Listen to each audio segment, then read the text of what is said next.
നമസ്കാരം. 2024 ഓഗസ്റ്റ് 6 മുതൽ രാജയോഗം ആരംഭിക്കുന്ന 9 നക്ഷത്രജാതകർ. ഈ നക്ഷത്രജാതകരുടെ സകല ദുരിതങ്ങളും സകല സങ്കടങ്ങളും മാറിക്കിട്ടുന്ന സമയം. ഗണേശ ഭഗവാനെ ഉള്ളൊരുകി പ്രാർത്ഥിക്കുക. സകല ദോഷങ്ങളും അകന്ന് ഒരുപാട് അഭിവൃദ്ധിയിലേക്കും നേട്ടത്തിലേക്കും ഭാഗ്യത്തിലേക്കും ഈ നക്ഷത്രജാതകർ എത്തിയിരിക്കും. ഇവരുടെ ഇപ്പോഴത്തെ ജീവിതത്തിലെ സകല ദുരിത ദുഃഖങ്ങളും അകലുന്നതോടൊപ്പം ഇവർക്ക് സാമ്പത്തികമായി ഉന്നതിയും വന്നു ചേരുന്നു. ആഗ്രഹിച്ച കാര്യങ്ങളൊക്കെ ഇവർക്ക് നടന്നു കിട്ടും. ഗണേശ ഭഗവാനെ ഉള്ളൊരുകി പ്രാർത്ഥിക്കുക.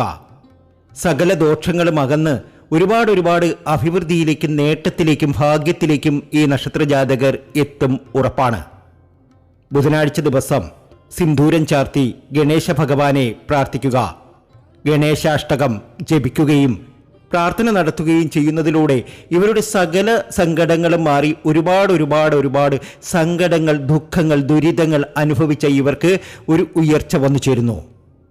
കഴിഞ്ഞുപോയ കാലഘട്ടത്തിൽ ഇവർ ഒരുപാട് ദുഃഖങ്ങളും ദുരിതങ്ങളും സങ്കടങ്ങളും അനുഭവിച്ചവരാണ്. ഇപ്പോഴും അങ്ങനെ തന്നെയാണ്. ആ ദുരിത ദുഃഖങ്ങളൊക്കെ മാറി ഒരുപാട് സമൃദ്ധിയിലേക്ക് ഇവർ എത്താൻ കാരണം ഇവർക്ക് ചില ഗോചരഫലങ്ങൾ അനുകൂലമാകുന്നു എന്നത് തന്നെയാണ്. അതുകൊണ്ട് തന്നെ ഓഗസ്റ്റ് മാസം 6 മുതൽ രാജയോഗം നിമിത്തം വലിയ അവസരങ്ങൾ ഇവർക്ക് വന്നു ചേരും. ഇവർ ധനവാന്മാരാകും. അതിസമ്പന്നതയിൽ ഈ നക്ഷത്രജാതകർ എത്തിച്ചേരും.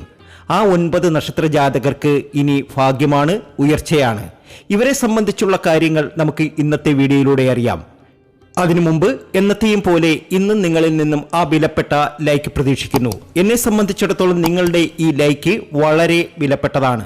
ഭാഗ്യം ഒരുപാട് വന്നു ചേരുന്ന, ജീവിതത്തിലെ എല്ലാ കഷ്ടതകളും അവസാനിച്ച് ഒരുപാട് നേട്ടത്തിലേക്കും ഭാഗ്യത്തിലേക്കും എത്തുന്ന ആ ആദ്യത്തെ നക്ഷത്രം അശ്വതി നക്ഷത്രം തന്നെയാണ്. അശ്വതി നക്ഷത്ര ജാതകർക്ക് ഇനി വരുമാനങ്ങൾ വർദ്ധിക്കും. ജീവിതത്തിലെ എല്ലാ ദുരിത ദുഃഖങ്ങളും അവസാനിച്ച് ഒരുപാട് നേട്ടത്തിലേക്കും ഭാഗ്യത്തിലേക്കും അശ്വതി നക്ഷത്ര ജാതകർ എത്തും ഉറപ്പാണ്. വളരെ അനുകൂലമായ സമയമാണ്. കഴിവതും വാക്കുകൾ പാലിക്കുക. വിദേശ രാജ്യത്തൊക്കെ പോകുവാനുള്ള യോഗം നിങ്ങളിൽ കാണുന്നുണ്ട്. വസ്തുവകകൾ വാങ്ങിക്കും. നിങ്ങൾ ആഗ്രഹിച്ചതും കൊതിച്ചതുമായ കാര്യങ്ങളൊക്കെ നിങ്ങൾക്ക് സാധിച്ചെടുക്കാൻ ഈ ഒരു സമയത്ത് കഴിയും. അത്രയേറെ ഭാഗ്യത്തിലേക്കും നേട്ടത്തിലേക്കുമാണ് നിങ്ങൾ എത്തിയിരിക്കുന്നത്. എടുത്തു ചാടി ഒരു തീരുമാനവും എടുക്കാതിരിക്കുക. വീട്ടിലെ ക്ലേശങ്ങളൊക്കെ മാറിക്കിട്ടും. പല അവസരങ്ങളും നഷ്ടപ്പെടുന്നതായി കാണാൻ സാധിക്കുന്നുണ്ട്. ഇനി നിങ്ങൾക്ക് വലിയ അവസരങ്ങൾ നിങ്ങളുടെ മുന്നിൽ തുറക്കപ്പെടും. ഭാഗ്യാനുഭവങ്ങൾ ധാരാളം വന്നു ചേരും. ദേവീക്ഷേത്രത്തിലൊക്കെ ദർശനം നടത്തി വഴിപാടുകളൊക്കെ നടത്തി പ്രാർത്ഥിക്കുന്നത് ഇവർക്ക് ഒരുപാട് ഗുണം ചെയ്യുന്നതാണ്. 2024 ശുക്രൻ ഉച്ചയിൽ നിൽക്കുന്ന ആ ഭാഗ്യമുള്ള 2ാമത്തെ നക്ഷത്രം കാർത്തിക നക്ഷത്രമാണ്. സമ്പത്തും ആയുസ്സും ആരോഗ്യവും സന്താനഭാഗ്യവും പങ്കാളി ഭാഗ്യവും വന്നു ചേരും. നല്ല പ്രശസ്തിയാകാൻ സാധിക്കും. പെട്ടെന്നൊരു ഭാഗ്യക്കുറി അടിക്കുന്നത് ഭാഗ്യമാണ്. അതുപോലെ തന്നെ കാർത്തിക നക്ഷത്ര ജാതകർക്ക് ഒരു വലിയ ഭാഗ്യം അവരെ കാത്തിരിപ്പുണ്ട്. ചില വലിയ അവസരങ്ങൾ ഇവരെ തേടി വരും. ഭാഗ്യസ്ഥാനത്ത് വ്യാഴം നിന്നാൽ മരണം പോലും മാറി നിൽക്കും എന്നാണ്. ലഗ്നത്തിൽ 9 വ്യാഴം നിന്നാൽ ഭാഗ്യമാണ്. തീർച്ചയായും നിങ്ങൾക്കിനി ഭാഗ്യത്തിന്റെ സമയമാണ്. ജീവിതത്തിലെ എല്ലാ ക്ലേശങ്ങളും മാറി ഒരുപാട് അഭിവൃദ്ധിയിലേക്കും നേട്ടത്തിലേക്കും കാർത്തിക നക്ഷത്ര ജാതകർ എത്തുന്ന സമയമാണ്. സൗഭാഗ്യ സമ്പന്നതയിലെത്താൻ സാധിക്കും. ദുരിത ദുഃഖങ്ങളൊക്കെ അകന്ന് ഒരുപാട് ഭാഗ്യാനുഭവങ്ങൾ നിങ്ങളുടെ ജീവിതത്തിൽ വന്നു ചേരും ഉറപ്പാണ്. ദുരിത ദുഃഖങ്ങളൊക്കെ മാറുന്ന, കടബാധ്യതകൾ ഒക്കെ പരിഹരിക്കപ്പെടുന്ന, എല്ലാ രീതിയിലും അഭിവൃദ്ധി ഒരുപാട് വന്നു ചേരുന്ന ഓഗസ്റ്റ് 6 മുതൽ വലിയ സമൃദ്ധിയിൽ എത്തിച്ചേരുന്ന അഭാഗ്യമുള്ള 3ാമത്തെ നക്ഷത്രം രോഹിണി നക്ഷത്രമാണ്. രോഹിണിക്കിത് സൗഭാഗ്യ സമ്പന്നതയുടെ സമയമാണ്. കടബാധ്യതകൾ പരിഹരിക്കപ്പെടും. ഗുണകരമായ അവസ്ഥ വന്നു ചേരും. വിദേശ രാജ്യത്തൊക്കെ പോകാൻ തടസ്സം നേരിട്ടവർക്ക് അതൊക്കെ മാറിക്കിട്ടും. സന്തോഷകരമായ പല വാർത്തകളും കേൾക്കുവാനുള്ള യോഗം നിങ്ങൾക്കുണ്ട്. ഭാഗ്യമാണ്, ഉയർച്ചയാണ്. അതീവ സമ്പൽ സമൃദ്ധിയിലേക്ക് എത്തുന്നു. നിങ്ങൾ രക്ഷപ്പെടുക തന്നെ ചെയ്യും. ഭാഗ്യത്തിന്റെ കൊടുമുടിയിൽ എത്തും. ശുക്രൻ ഉച്ചിയിലെത്തുന്ന നക്ഷത്രജാതകരിൽ മുന്നിൽ രോഹിണി നക്ഷത്രജാതകരുമുണ്ട്. ഇനി സൗഭാഗ്യ സമ്പന്നതയാണ്, നേട്ടത്തിന്റെ സമയമാണ്. 4ാമത്തെ ആ ഭാഗ്യമുള്ള നക്ഷത്രം മകയിരം നക്ഷത്രമാണ്.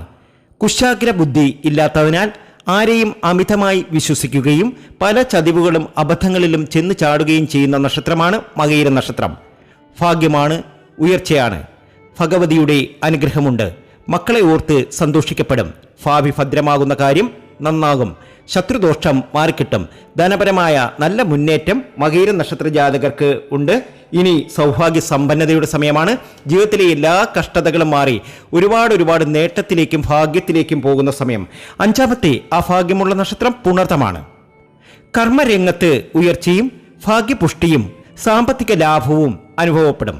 വസ്തുവകകൾ വാങ്ങുവാനുള്ള യോഗം വന്നു ചേരും. ഒരുപാട് ധനം വന്നു ചേരുവാനുള്ള യോഗമാണ് കാണുന്നത്. ദമ്പതികൾ തമ്മിലുള്ള അഭിപ്രായ വ്യത്യാസങ്ങൾ മാറിക്കിട്ടാൻ പരിശ്രമിക്കും. വിദേശത്ത് ജോലി ചെയ്യുന്നവർക്ക് സ്വന്തം നാട്ടിലേക്ക് തിരിച്ചു വരാനുള്ള ശ്രമം വിജയിക്കും. ഭാഗ്യത്തിലേക്കാണ് പുണർതം നക്ഷത്ര ജാതകർ കടക്കുന്നത്. ഇനി സൗഭാഗ്യ സമ്പന്നതയുടെ സമയമാണ്. അടുത്ത നക്ഷത്രം നമുക്കറിയാം, നമ്മുടെയൊക്കെ പ്രിയപ്പെട്ട എല്ലാ രീതിയിലും ഉയർച്ച വന്നു ചേരുന്ന ആ ഭാഗ്യമുള്ള നക്ഷത്രം ആയില്യം നക്ഷത്രമാണ്. ആയില്യത്തിന് ഇനി സൗഭാഗ്യ സമ്പന്നതയിൽ എത്തിച്ചേരാൻ സാധിക്കും. ജീവിതത്തിലെ എല്ലാ ക്ലേശങ്ങളും മാറി ഒരുപാട് നേട്ടത്തിലേക്ക് എത്തിച്ചേരുന്ന ഭാഗ്യമുള്ള നക്ഷത്രം തന്നെയാണ് ആയില്യം. വസ്തുവകകൾ വാങ്ങിക്കിട്ടും. എല്ലാ രീതിയിലും സൗഭാഗ്യങ്ങൾ വന്നു ചേരും. ജീവിതത്തിലെ ദോഷങ്ങളൊക്കെ അകന്ന് ഒരുപാട് നേട്ടത്തിലേക്കും ഭാഗ്യത്തിലേക്കും ഈ ആയില്യം നക്ഷത്രം എത്തിച്ചേരും ഉറപ്പാണ്. ഏഴാമത്തെ അഭാഗ്യമുള്ള നക്ഷത്രം ഉത്രമാണ്. സ്വന്തം കഴിവുകൾ വളരെ വലുതാണ്. അത് മനസ്സിലാക്കി മുന്നേറുക. ധനപരമായി നിങ്ങൾ നേട്ടമുണ്ടാക്കും. സത്യം തിരിച്ചറിഞ്ഞ് എല്ലാം നേരെയാകണമേ എന്ന പ്രാർത്ഥന സഫലമാകും. പണം ചുരുക്കി ചെലവഴിക്കുക. ആരെയും മനഃപൂർവ്വം നോവിക്കാതിരിക്കാൻ ശ്രമിക്കുക. തൊഴിൽ മേഖലയിൽ ഉയർച്ചയുണ്ടാകും. എല്ലാവരെയും അന്ധമായി വിശ്വസിക്കരുത്. ഭാഗ്യത്തിലേക്കാണ് കടക്കുന്നത്. ജീവിതത്തിലെ എല്ലാ ദുരിത ദുഃഖങ്ങളും അവസാനിക്കാൻ പോവുകയാണ്. അതീവ സമ്പന്നതയിൽ എത്താൻ പോവുകയാണ്. അടുത്ത നക്ഷത്രം പൂരാടമാണ്. തടസ്സങ്ങളൊക്കെ മാറിക്കിട്ടുന്ന സമയം. വിദേശത്ത് പോകാനുള്ള യോഗമുണ്ട്. പണം ചുരുക്കി ചെലവഴിക്കുക. മറ്റുള്ളവരെ സഹായിക്കുക. ആരെയും മനസ്സിലാക്കാനുള്ള കഴിവ് നിങ്ങൾക്കുണ്ടാകും. എല്ലാ രീതിയിലും സമൃദ്ധിയാണ്. വസ്തുവകകൾ വാങ്ങും. ധാരാളം ധനം വന്നു ചേരും. ആഗ്രഹിക്കുന്ന കാര്യങ്ങളൊക്കെ നേടിയെടുക്കുവാൻ പൂരാട നക്ഷത്ര ജാതകർക്ക് ഇനി സാധ്യമാകും. വലിയ രീതിയിൽ ഉയർച്ചയിലെത്തുന്ന അടുത്ത നക്ഷത്രം തിരുവോണമാണ്. തുറന്നടിച്ച് സംസാരിക്കുന്ന രീതി കഴിവതും നിയന്ത്രിക്കുക. വളരെ ആലോചിച്ച് കാര്യങ്ങൾ ചെയ്യുക. താൽക്കാലിക ലാഭം മാത്രം പ്രതീക്ഷിച്ച് ഒരു കാര്യത്തിലും ഇടപെടാതിരിക്കുന്നതാണ് നല്ലത്. ഇഷ്ടജനങ്ങളുടെ വിയോഗം മൂലമുള്ള വിഷമം ഉണ്ടാകാൻ സാധ്യതയാണ്. തടസ്സങ്ങൾ വരുമ്പോൾ പതറരുത്. ഒരു കാര്യവും പറ്റില്ല എന്ന് കരുതരുത്. ഗൃഹനിർമ്മാണം ആരംഭിക്കും. വസ്തുവകകൾ വാങ്ങും. കുടുംബ ബന്ധത്തിന് വളരെ പ്രാധാന്യം കൊടുക്കുന്നവരാണ്. കുടുംബം കഴിഞ്ഞിട്ടേ ഇവർക്ക് മറ്റെന്തുമുള്ളൂ. എല്ലാ രീതിയിലും സമൃദ്ധിയിലേക്കും സന്തോഷത്തിലേക്കും എത്തുന്ന നക്ഷത്രമാണ് തിരുവോണം. ഭാഗ്യാനുഭവങ്ങൾ ധാരാളം വന്നു ചേരുന്നു. ജീവിതത്തിലെ എല്ലാ ക്ലേശങ്ങളും മാറിക്കിട്ടുന്നു. അതീവ സമ്പന്നതയിലെത്തുവാനുള്ള യോഗം ഇനി തിരുവോണ നക്ഷത്ര ജാതകർക്ക് വന്നു ചേരും. ഇനി ഇവരുടെ ഭാഗ്യത്തിൻ്റെ സമയമാണ്. നേട്ടത്തിൻ്റെ സമയമാണ്.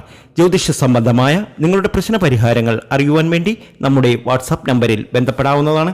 94 967 24 401 എന്നതാണ് വാട്സാപ്പ് നമ്പർ. ഇതിൽ മെസ്സേജ് അയയ്ക്കുക. തീർച്ചയായും മറുപടി തരും. മറ്റൊരു വീഡിയോയുമായി എത്തും വരെ നന്ദി, നമസ്കാരം.